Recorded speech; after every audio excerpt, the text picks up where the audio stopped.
सम्मान क्या करता है? ज्यादा सम्मान मिलेगा ना आपको तो आपको अभिमान दिलाएगा, और ज्यादा अपमान मिलेगा तो क्रोध दिलाएगा, गुस्सा। जब आपका अपमान होता है ना, आपकी आंखें लाल लाल हो जाती हैं, गुस्सा आता है। और ये आपका दोष नहीं है, ये प्रकृति का स्वभाव है।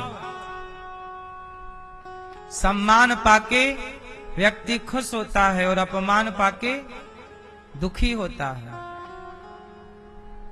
अज्ञानी व्यक्ति सम्मान चाहता है, लेकिन समझदार व्यक्ति जो भक्त होगा वो सम्मान नहीं चाहेगा। हमें सम्मान नहीं चाहिए साहब, हमें भगवान चाहिए, सम्मान अपमान दोनों से। इसलिए कहता हूं, अपमान सम्मान दोनों से मन हटाओ। कोई अपमान करे तो भी ध्यान मत दो, सम्मान करे तो भी ज्यादा ध्यान मत दो, क्योंकि दोनों से होना नुकसान है। सम्मान से घमंड आ जाएगा, अपमान से क्रोध आ जाएगा। ना तो घमंड ही अच्छा है, ना क्रोध ही अच्छा है, तो दोनों से हमारा होगा नुकसान। इसलिए संत जन कहते हैं, ना काहू से दोस्ती और ना काहू से ना दोस्ती करना, ना बैर। ना सम्मान चाहिए आपसे, ना अपमान चाहिए, उदासीन रहो, उलझो मत कहीं।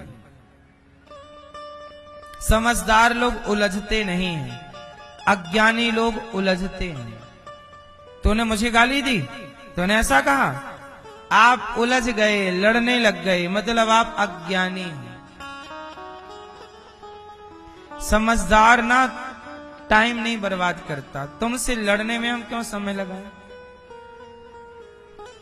जितना समय हम लड़ाई झगड़े में लगाएंगे, उतना समय हम अपने को कामयाब और सफल होने में लगाएंगे, तो हम कामयाब हो जाएंगे, सफल हो जाएंगे, अच्छे काम कर लेंगे। उस टाइम पे हम समाज की सेवा कर सकते हैं, भगवान का चिंतन कर सकते हैं, बच्चों को टाइम दे सकते हैं, बच्चों को कुछ नया सिखा सकते हैं, स्वयं कुछ नया पढ़ सकते हैं, सीख सकते हैं। आपसे लड़के क्या पाएंगे हम? क्यों मैया? इसलिए जरा जरा सी बातों में झगड़ा ना किया करो। सास जो कहती है कहने दो, बहू जो कहती है कहने दो। आप लोग अपने कानों पे कंट्रोल रखो, आपको तनिक सुना नहीं जाता, जरा सा कुछ सुना के बोलने लगे बक बक बक बक चालू। कानों को थोड़ा मजबूत करो। बहुत सुनने पर भी ज्यादा बोलने की जरूरत नहीं। आप जवाब मत दिया करो, जवाब देने बैठे हैं ना ईश्वर। एक धोबी कपड़ा धुल रहा था धोबी घाट में, लकड़ी के पट्टे से मार रहा था कपड़ा, पट पट। एक साधु आए, और साधु वहीं सरोवर था, वो तालाब था, तालाब में वो कपड़े धुल रहा था धोबी। और तभी ना एक साधु आए और वो नहा के तालाब में सूर्य भगवान को जल चढ़ाने लग गए। सूर्याय नमः, आदित्याय नमः, भौमाय नमः, खगाय नमः, मित्राय नमः, भास्कराय नमः। वो पंडित साधु जी जल चढ़ा रहे हैं, और धोबी क्या कर रहा है कि और जोर जोर से मार रहा है कपड़े में लकड़ी का वो पट्टा। इससे क्या हो रहा है, जो कपड़े का गंदा पानी है ना, वो उचट उचट के साधु जी की अंजलि में जा रहा था। वो सूर्य भगवान को जल चढ़ा रहे थे, तो वो उनके अंजलि में ना पानी छींटे पड़ रहे थे गंदे कपड़े वाले, और वो चढ़ा रहे थे जल। लेकिन साधु थे ना, उन्होंने जल चढ़ाया, धोबी से कुछ कहा नहीं।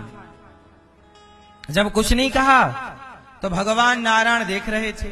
भगवान नारायण ने सुदर्शन को कहा, सुदर्शन जाओ, देखो वो भक्त जल चढ़ा रहा है और धोबी कपड़े का गंदा पानी उनकी अंजलि में डाल रहा है, 2 मिनट रुक नहीं सकता? जाओ तुम धोबी का सिर काट दो। सुदर्शन को आदेश दिया। अब सुदर्शन भगवान चले, तब तक साधु जी की पूजा हो गई पूरी। और जब पूरी पूजा हो गई और धोबी फिर भी कपड़े में मारे जा रहा है, वो छींटे साधु जी पे लग रहे। अब तो उनके और पास से गुजरे तो मुंह पे लग रहे हैं शरीर। अब साधु जी का धैर्य टूट गया और साधु जी ने उस धोबी को डांटना स्टार्ट किया। क्यों रे पागल, 2 मिनट रुक नहीं सकता? मैं जल चला रहा था, तूने पूरे गंदा पानी डाल दिया मेरे शरीर पे। अब तब तक सुदर्शन भगवान आ गए तो धोबी और साधु जी की तू मैं चल रही थी। धोबी कह रहा था तुम दूर नहीं जा सकते थे, वहां नहाने दूर नहीं जा सकते थे, जल चढ़ाने यहीं चढ़ाना था तुम्हें जल। तू मैं चालू। हाँ कर लो पंचायत कर लो। चालू हो गई लड़ाई। अब सुदर्शन भगवान आए, खड़े रहे। अब सुदर्शन भगवान को यही नहीं पता कि इन दोनों में धोबी कौन है। वो वापस चले गए। भगवान बोले काट दिया? बोले नहीं काटे। क्यों? बोले आपने कहा था धोबी का सिर काटना, वहां 2 धोबी थे, किसका काटूं?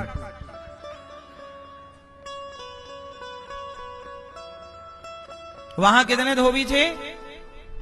2। आप भी यदि किसी से कुत्तों के संग आप भी भौंकने लग गए तो आप भी तो कुत्ते ही हो गए। यदि आप किसी मूर्ख से लड़ रहे हैं तो आपको विद्वान कहा जाएगा कि मूर्ख कहा जाएगा? इसलिए अभी एक मूर्ख था, आप लड़ने लग गए तो हो गए 2 मूर्ख। एक अज्ञानी था, लड़ने लग गए तो हो गए। सास लड़ रही है, आप भी लड़ने लग गई तो हो गई 2 सासें। बहू लड़ रही थी, सास भी लड़ने लगी तो हो गई। एक मूर्ख है तो तुम कौन सी समझदार हो? तुम भी तो उसी की तरह व्यवहार कर रही हो या कर रहे हो। इसलिए समझदार वो नहीं है जो कुत्तों के मुंह लगते हैं, समझदार वो हैं जो कुत्तों को भौंकने देते हैं और स्वयं चुप रहते हैं। क्योंकि ये व्यवहार, ये आचरण कुत्ते का है। ये हमारा भौंकना उसका काम है, लड़ना उसका काम है, हमारा नहीं। समझदार ऐसे सोचता है। इसलिए आप लोग भी अज्ञान में ना पड़ो मेरी मां। भगवान श्री कृष्ण ने आज सारी गोपियों को बुलाया, कहा आज तुम्हारे संग रास रचाएंगे। पर गोपियों ने कहा बांसुरी तूने कौन सा पुण्य किया है? बांसुरी भीतर से कैसी है? खाली। आप भी भीतर से खाली। जब आया करो तो सास ने क्या कहा? परिवार सब भूल जाओ, केवल भगवान की कथा में हमने क्या सुना वो याद रखो, वो याद रखो। उसी से आप भर जाओ, भगवान के नाम से, कथा से भर जाओगे तो आनंद हो जाए। अभी किससे भरे हो आप लोग? बुराई से, निंदा से, चुगली से। खाली करो। और बांसुरी में छेद कितने हैं? 7। बांसुरी कड़वा बोलती है कि मीठा? आप कैसा बोलते हैं? आप ऐसा बोलते हैं, कैसा? ऐसा बोलते हैं सास बुरा मान जाती है। कई बार आप ऐसा बोलते हैं पति बुरा मान जाता है। कई बार आप ऐसा बोलते हैं पत्नी बुरा मान जाती है। केवल आपके बोलने से लड़ाई हो जाती है। बोलो हाँ। कई बार आप ऐसा बोल देते हो आपके बाप को बुरा लग जाता है, बेटी को बुरा लग जाता है, दोस्त को बुरा लग जाता है। कई बार किसी ने आपको ऐसा बोला कि आपको बुरा लग गया। इसलिए कहता हूं मेरी मां, वाणी संभाल कर बोलना चाहिए, संभल कर बोलना चाहिए। इसी वाणी से ना लड़ाइयां हो जाती हैं। इसी वाणी से कई बार हमें पुरस्कार मिल जाता है, सम्मान भी इसी वाणी से मिलता है और अपमान भी बातन हाथी पाइये, बातन हाथी लात। ये कहावत है। क्या मतलब हुआ इसका? बातन हाथी पाइये, यदि आपकी बातें अच्छी हैं तो हाथी आपको दान में मिल जाएगा, और बातें आपकी खराब हैं तो हाथी के पांव के नीचे दबा दिए जाओगे।